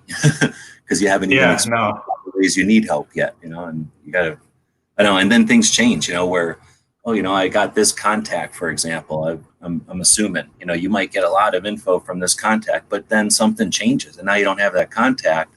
Maybe it's two things that fill that gap, or maybe you never fill that gap, or maybe all of a sudden you have five contacts like that. Like you can't anticipate going forward. I'm going to build it this way for this one contact because this it's like a river or something, right? It's like everything's constantly changing in every direction. It seems like that. Yeah, it's tough, especially like you said. I mean, the way that my channel is, it's. I mean, I don't know if you how much you've watched, but I think I've done 9 videos in the last 4 days. It's just the amount of time that I spend doing the research and the phone calls and then record. I mean, you guys know how it is. It's just a lot of work, and I actually forced myself to take a 45-minute break away from the computer today. So it's getting a little. I guess the YouTube burnout's starting to set in a little bit. Yeah, I hear that. I was just about to say, so how do you manage that, or have you found a way to manage that? I can't imagine this is the first time that's happened, or you know, it's not going to be the last time. No, where you- I kind of do it like I do like my career and just everything in life. I just put my head down and fucking push forward. It's all I can do. And, you know, even if I wanted to take a break, I know there are people out there depending on the information. So I kind of let that re-kick the spark and get my ass back in line. But maybe one day I'll be able to take a vacation or something.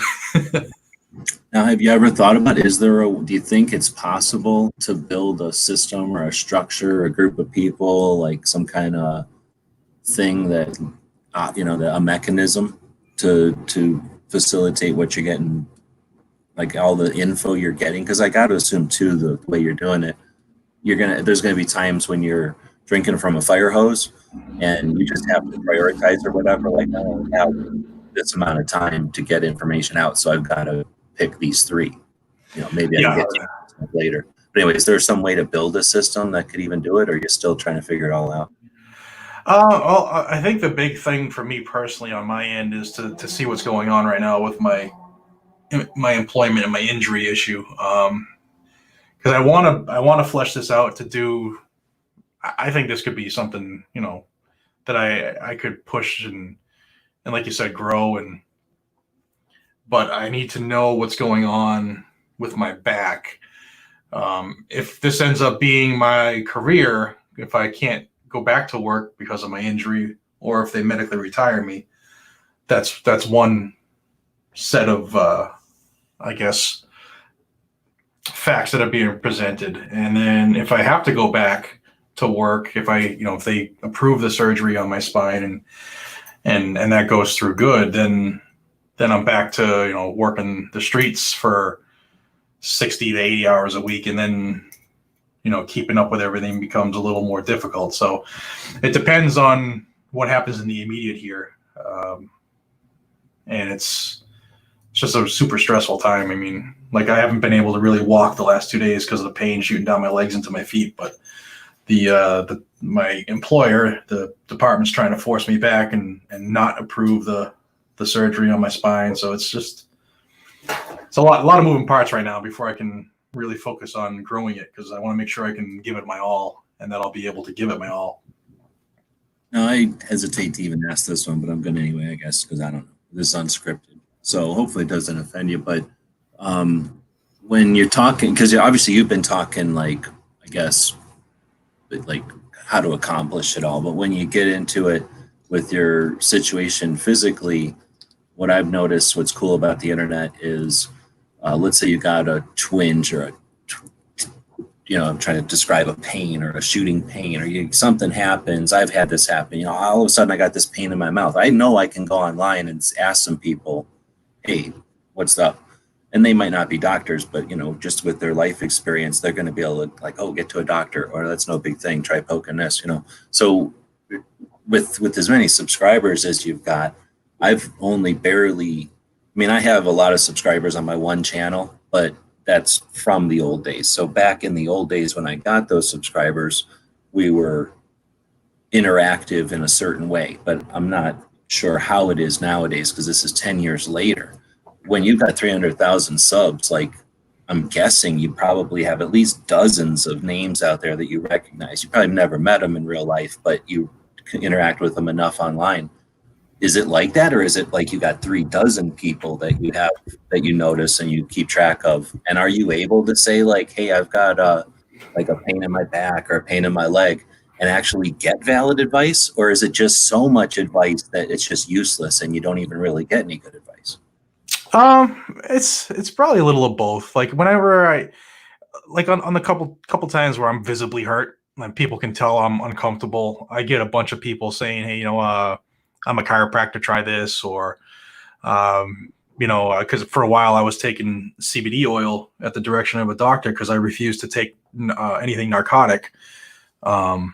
And now, is that like an oral thing, like you take it, or like you rub it on like a topical? Is that what the word is? it's the drops that go under the tongue.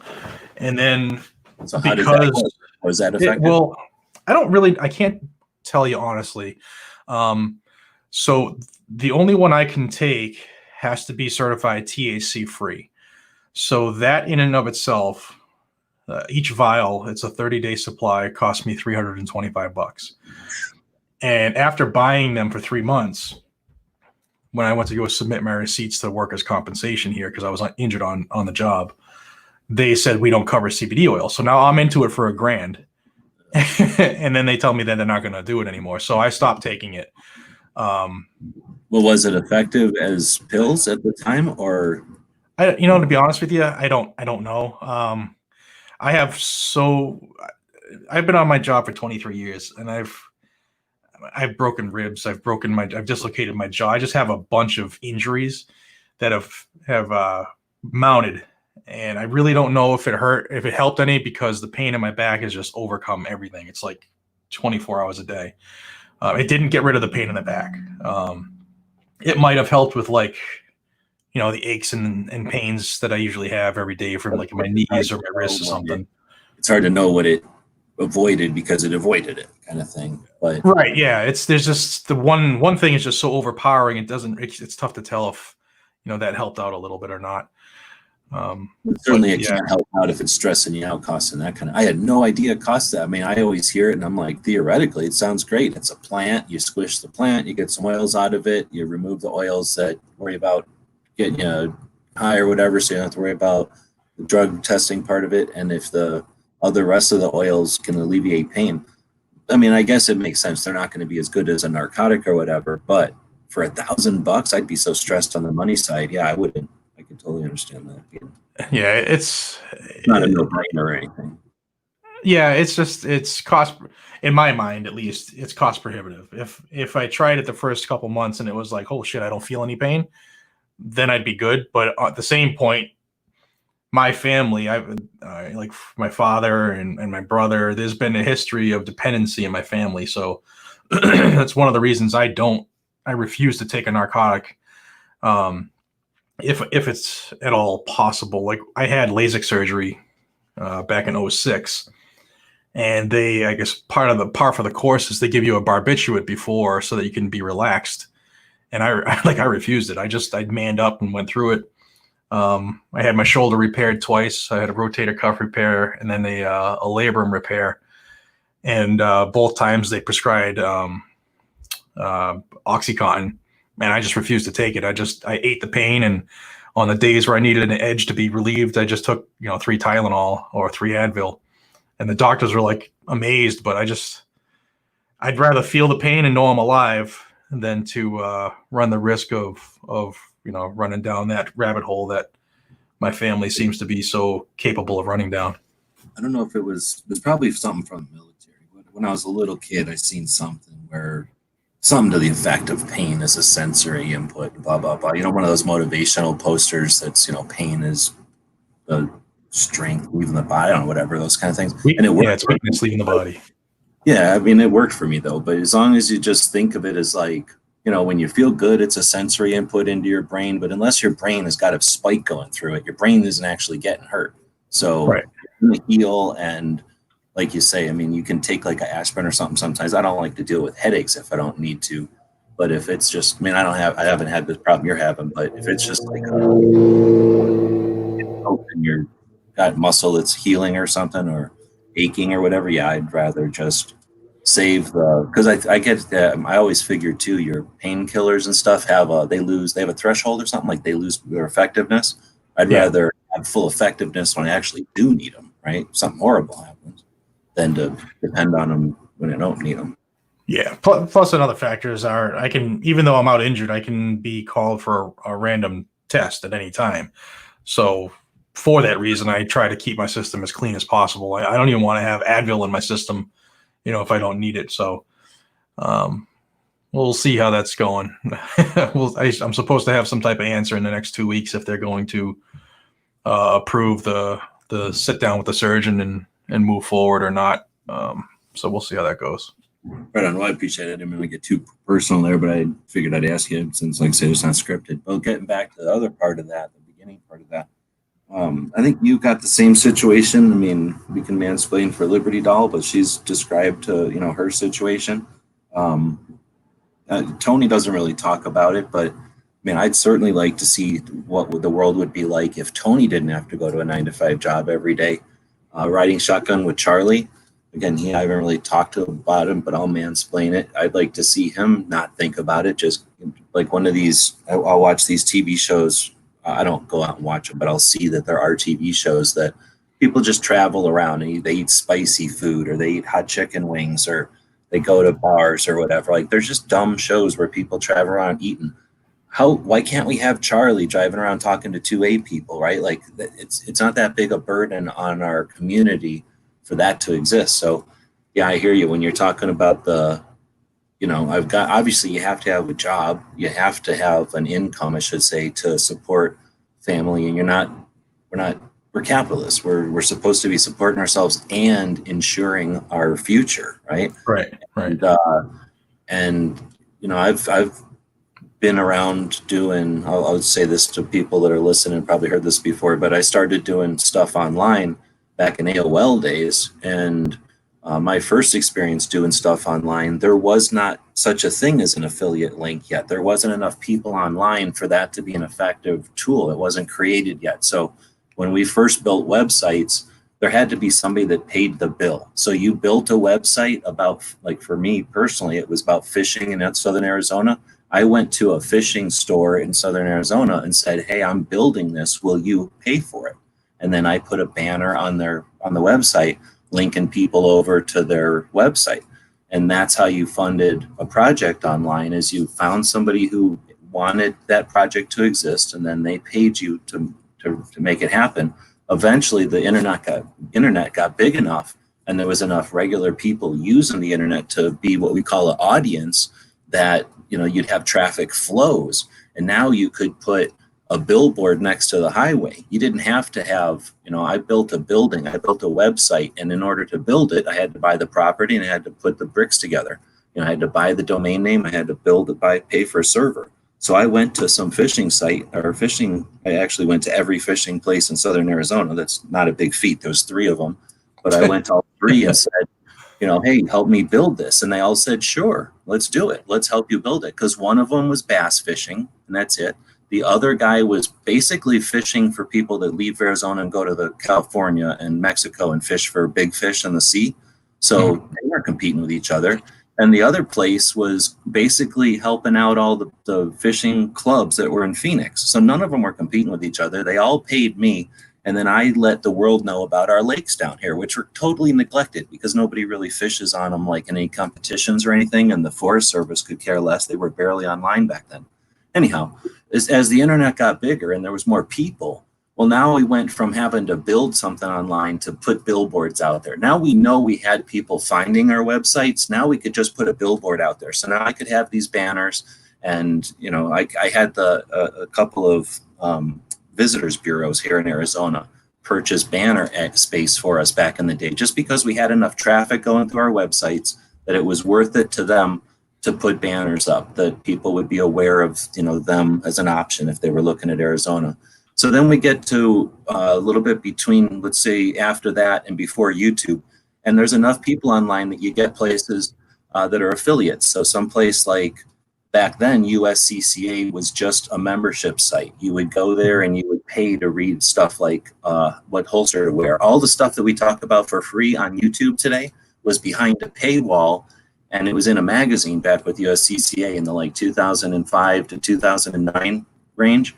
So they would pay me sometimes $500 a month to send people over to look at their website. So I would build a website about guns, put a link to USCCA, and I was sending enough people over to USCCA that they paid me $500 a month. And then in 2000, let's just talk nuts and bolts. I probably shouldn't have said USCCA since we're doing this, but whatever. This was a long time ago. So back then, I go to SHOT Show, and that must have been SHOT 8, I think. And I'm talking with Tim, and then he got up and never came back to the table. My $500 a month wasn't worth coming back to the table. So what I thought was a lot of money was chump change. So that was that era. And then you get to YouTube days. And at first YouTube was kicked in the nuts and kittens, and there wasn't a lot of money yet. Then Google buys them, and it turns into you can be a partner and you can put stuff up here. And if you keep enough eyeballs, we're paying you. And we got to some thousands and thousands of dollars a month like that for a while. And then 2013 happens, and we're all getting paid. And now we all get paid and the volume gets turned up. And then you also get a lot of people who come in from other places and say, wow, there's some money to be made. A bunch of the gamers were like, already figured this stuff out. And they said, oh, the guns, the volume just went up on the guns. The views just went up on guns. Let's just take what's effective with games and turn it, just change the focus to guns and make more money over there. Also, parallel, they just make more money and make more money over here. And that's what happens. So you get to see, these different trends and changes. So nothing's permanent. Like the internet changes, our tastes change, our methods of delivery, our methods of consuming the internet change, our reasons for using the internet. At first we were using the internet because it was interesting, and then it was necessary, and now it's some weird mix where we take it for granted, right? But now we're living through some weird times, and what people take for granted becomes more, serious, more important to them. And anyway, what I'd like to see is this project. I guess I've been all over the place. Like getting back to this project, I'd like to see this project be an opportunity for the community, the people involved, who are making it all happen, and who are the audiences and the participants of all these projects, the projects themselves, and then everybody else who isn't part of this but's watching what's going on. I'd like us all to think about, hey, when things change, we don't just have to be in a boat with no oars. We are allowed to deliberately change things in a direction. And though we're capitalists, we're allowed to do that so that it is to our advantage.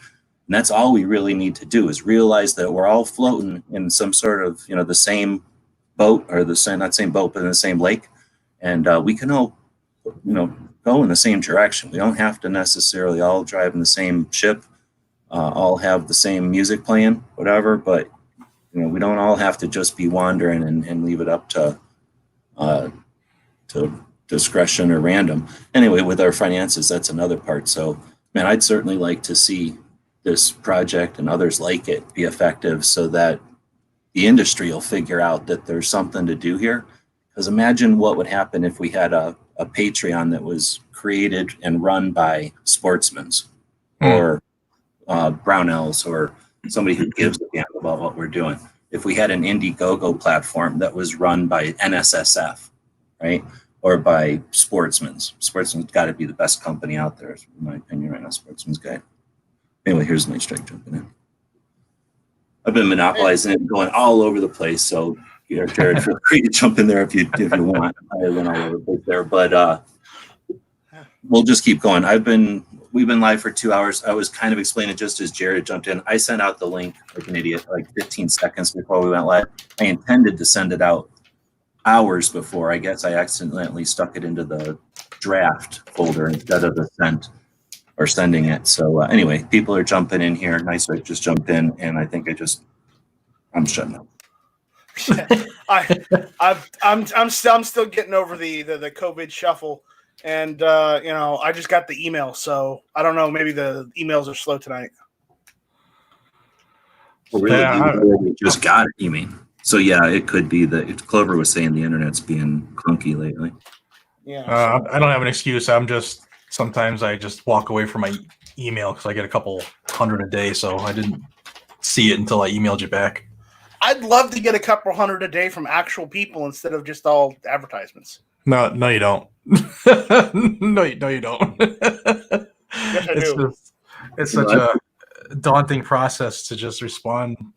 This has become very overwhelming for one person. I'll tell you that. That's a good point, though, too, is there are people that use texts always, like that's their thing, and trying to catch them with an email is like trying to get me on the phone. I do not like answering the phone, so that's like my least preferable one, where I'm old or something, so I'm comfortable with emails. Like I like that pace that emails, like usually it's not super urgent, and you can be pretty descriptive in an email. You get a lot of space there, a lot of You always answer the phone when I call you.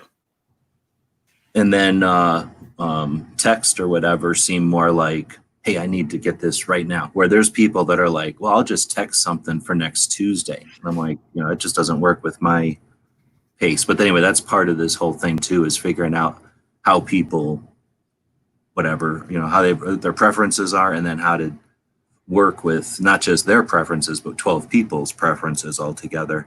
Kind of like a weird group text, or except it's a group text that lasts 29 days and there's $10,000 involved. So how many days are left on this? Is like 5 days? Less, yeah. I think we're at, let me go slide over 4 days. So yeah, to get back to the imminence of the thing, it's never a given. And I kind of figured with two giant projects with the DC project involved, that the group alone is 50 ladies, but the reach they've got is incredible.